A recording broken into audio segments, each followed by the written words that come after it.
आज हम लोग पढ़ने वाले हैं ट्रांसलेशन के बारे में। ट्रांसलेशन एक कठिन चीज़ समझी जाती है और यही ट्रांसलेशन की वजह से लोगों को बहुत समस्याओं का सामना करना पड़ता है। तो आज हम लोग टेंस को बहुत आसान तरीके से समझेंगे। तो समझने वाली बात यह है कि ट्रांसलेशन में कुछ चीज़ें हमारी होती हैं जिसको हमको समझना होता है।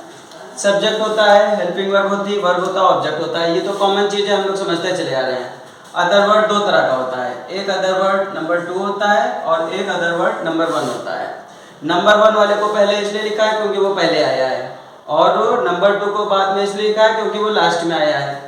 और सब्जेक्ट के बाद हेल्पिंग वर्ब का आना कॉमन होता है, उसके बाद में वर्ब भी आती है।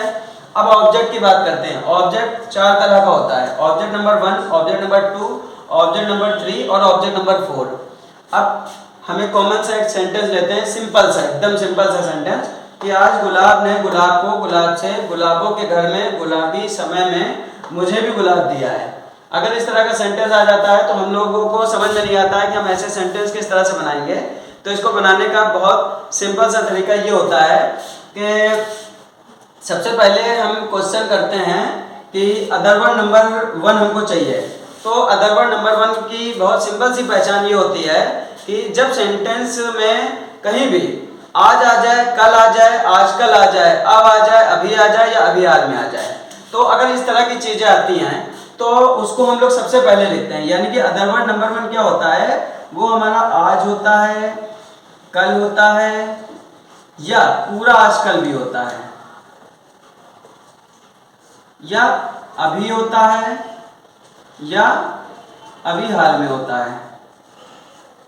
ये हमारी चीज़ें क्या होती हैं, ये हमारा अदर वर्ड नंबर 1 होता है। तो अब यहाँ पे समझना क्या है हमको, जो समझने वाली मेन बात है वो अदर वर्ड नंबर 1 को हम कैसे आइडेंटिफाई करेंगे।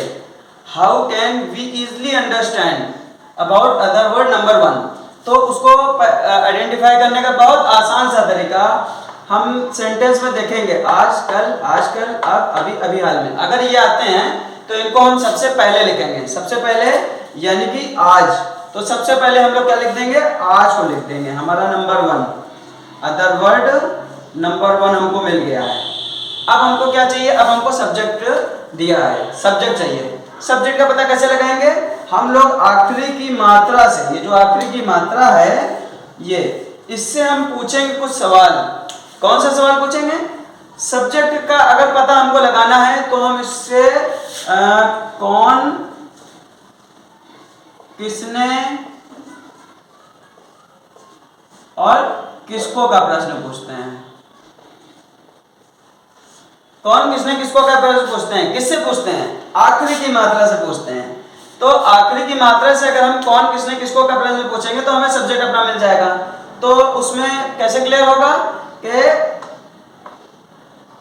सेंटेंस हमारा क्या है, हमको सेंटेंस से कोई मतलब नहीं है। सेंटेंस में बहुत सारी चीजें लिखी हुई हैं, क्योंकि हम जब बाकी चीजों को देखते हैं ना तो हम डिस्टर्ब हो जाते हैं कि अब हम शुरुआत कहाँ से करें। तो हमारी शुरुआत कुछ इस तरह से होनी है कि हम सेंटेंस में आखिरी की मात्रा से क्वेश्चन पूछेंगे, कौन, किसने, किसको का।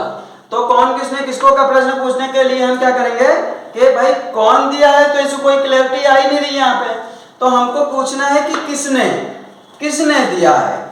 सबसे पहला हमारा क्वेश्चन आ रहा है हमारे सब्जेक्ट को पहचानने के लिए कि किसने दिया है, भाई किसने दिया है। तो अब हमारा जवाब क्या आ रहा है, गुलाब ने दिया है। किसने दिया है, गुलाब ने दिया है। यानी कि गुलाब हमारा क्या है, गुलाब हमारा सब्जेक्ट हो गया है। अब हमें क्या चाहिए, अब हमको चाहिए हेल्पिंग वर्ब। हेल्पिंग वर्ब की पहचान हम लोग बहुत अच्छे से जानते हैं, हम लोगों ने टेंस पढ़ रखा है। हर टेंस में एक अलग पहचान होती है। जैसे हम लोग बात करेंगे कि प्रेजेंट इंडेफिनिट की, तो प्रेजेंट इंडेफिनिट में आखिरी की जो मात्रा होती है वो होती है ता है, ती है, ते है, ता हूं। या प्रेजेंट कॉन्टिन्यूअस की अगर हम बात करेंगे तो वो आखिरी की मात्रा होती है रहा है, रही है, रहे है, रहा हूं। और अगर हम लोग प्रेजेंट परफेक्ट की बात करेंगे तो आ है, ई है, ए है, आ हूं। तो यहाँ पे क्या आया है, आ है, आ है आया है। यानी कि आ है आया है, प्रेजेंट परफेक्ट है। प्रेजेंट परफेक्ट में हमारे पास दो हेल्पिंग वर्ब होती है, एक होती है हैज और एक होती है हैव। प्रेजेंट परफेक्ट में दो हेल्पिंग वर्ब होती है, एक होती है हैज और एक होती है हैव। तो अब हमारी बात आती है कि हम हमारे सब्जेक्ट के अकॉर्डिंग हेल्पिंग वर्ब लगाते हैं। तो हमारा सब्जेक्ट क्या है? गुलाब, गुलाब ने। तो ऑब्वियसली हम बहुत आसानी से क्लियर कर सकते हैं कि गुलाब कोई एक ही इंसान होगा, ज्यादा नहीं होंगे, यानी कि वो सिंगुलर है। यानी कि हम क्या करेंगे कि हैज लगा देंगे, एक वचन के साथ हम लोग हैज लगाते हैं। गुलाब एक लौता है तो इसलिए वहां पे हैज लगा देंगे। तो हमारी हेल्पिंग वर्ब क्या है? ये है। इसके अकॉर्डिंग हम लोग हेल्पिंग वर्ब को क्लियर करते हैं हमेशा। अब उसके बाद में बात आती है वर्ब की। वर्ब को कैसे पहचानते हैं? वर्ब को पहचानने का बहुत आसान सा और सिंपल सा तरीका ये होता है, आखिरी की मात्रा को देखते हैं कि वो किस शब्द में जुड़ी हुई है। उस शब्द को बाहर निकाल कर उसमें ना जोड़ने पे हमें हमारी वर्ब मिल जाती है। अब ये जो दिया है तो उसमें देना की बात कर रहा है, तो देना हमारी वर्ब होती है। यानी कि हमारी वर्ब क्या है? ये देना हमारी वर्ब है। अब उसके बाद में हमको क्या चाहिए? अब हमको चाहिए ऑब्जेक्ट। ऑब्जेक्ट तो हमारे पास चार हैं, तो कैसे क्लियर करेंगे? पहले ऑब्जेक्ट जो होते हैं वो सेंटेंस में हमेशा मुझे, हमें, तुम्हें, इन्हें, उन्हें, उसे, हमेशा ये होते हैं पहले ऑब्जेक्ट। तो सबसे पहले हम लोग इनको अपना ऑब्जेक्ट मान के रखते हैं। तो ये हमारा पहला ऑब्जेक्ट हो जाता है, ऑब्जेक्ट नंबर 1। अब हमारी बात होती है कि ऑब्जेक्ट नंबर 2। ऑब्जेक्ट नंबर 2 ये है। ऑब्जेक्ट नंबर 2 क्या पहचानेंगे? आखिरी की मात्रा से क्या का प्रश्न पूछेंगे। अगर हम आखिरी की मात्रा से क्या का प्रश्न पूछते हैं तो हमें हमारा दूसरा ऑब्जेक्ट मिल जाता है। आखिरी की मात्रा से हम पूछेंगे क्या दिया है, तो आंसर में क्या आया? क्या दिया है?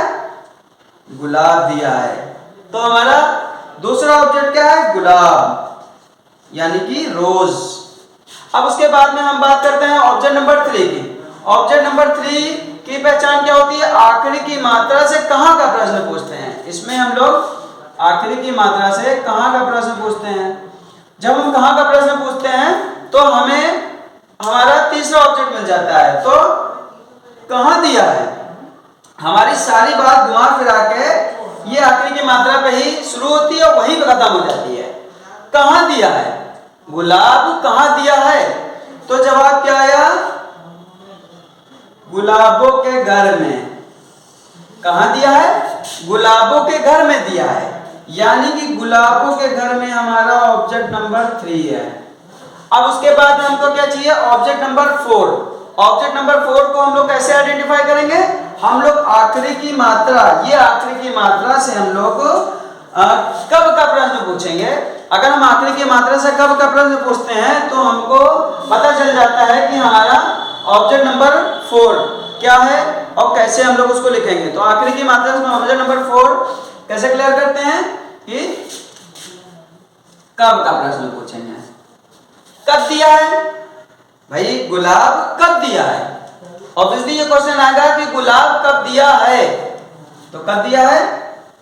गुलाबी समय में। ये पूरा घर में तक आएगा, गुलाबी समय में।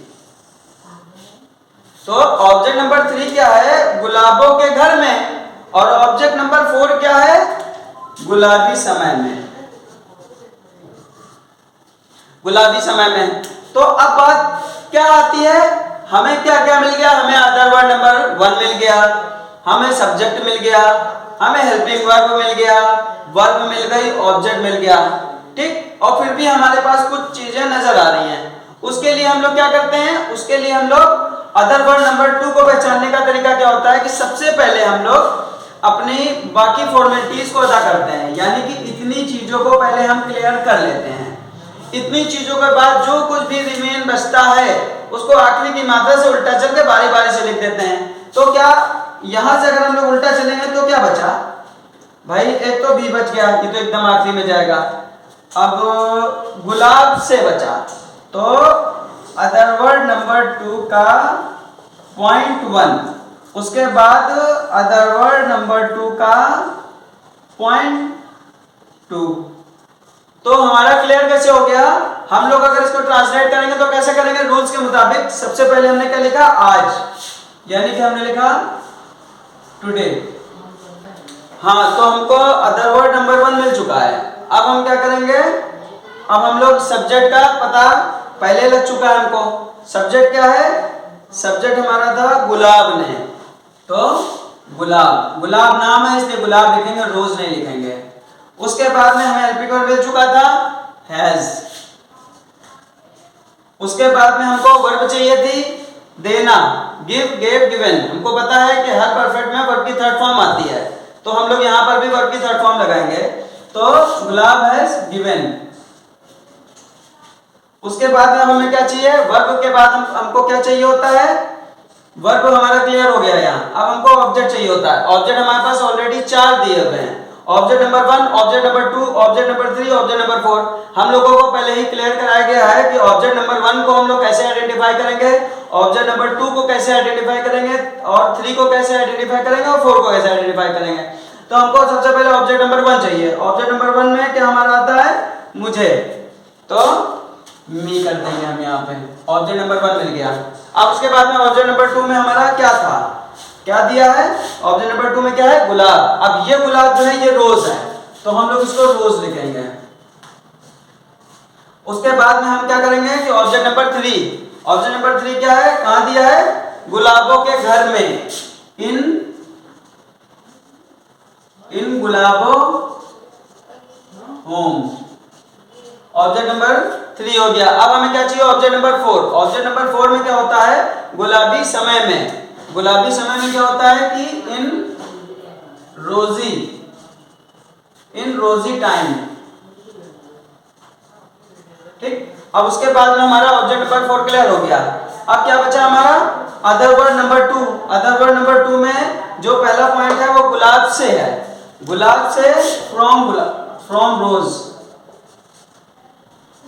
फ्रॉम रोज भी लिख सकते हैं, फ्रॉम गुलाब भी लिख सकते हैं, क्योंकि यहाँ पे ये क्लियर नहीं हो रहा है कि वो रोज है कि वो पर्टिकुलर कोई इंसान है। अब उसके बाद में बात क्या आती है, अदर वर्ड नंबर 2 का सेकंड पार्ट, गुलाब को फिर लिख देंगे हम लोग 2 रोज। तो 2 रोज भी लिख सकते हैं, यहाँ पर 2 गुलाब भी लिख सकते हैं, क्योंकि वो नाम भी लग रहा है। तो अब यहाँ पे हमारी बात क्लियर कैसे होती है कि today Gulab has given me rose in Gulab home in rosy time from rose to rose या टू गुलाब। इस तरह से हम लोग सेंटेंस को क्लेरिफाई कर देंगे। तो ट्रांसलेशन तभी आसान होता है जब हम उसको करने की कोशिश करते हैं। मेरे इस मेथड से अगर आप ट्रांसलेशन को करते हैं तो हमको ये कंफर्म पता है कि आपको बहुत आसानी से आ जाएगा। बस आपको कुछ प्रैक्टिस करना पड़ेगा, और प्रैक्टिस करने के दौरान अगर आपको किसी भी तरह की कोई समस्या नजर आती है तो आप इस वीडियो में कमेंट्स बॉक्स में जाकर अपनी समस्या को लिख सकते हैं। अगली वीडियो आपकी उस समस्या पे बनाई जाएगी। तो आज के लिए ट्रांसलेशन में इतना काफी है। बाकी अगली वीडियो में ट्रांसलेशन के सेकंड पार्ट में हम लोग आएंगे। Good bye.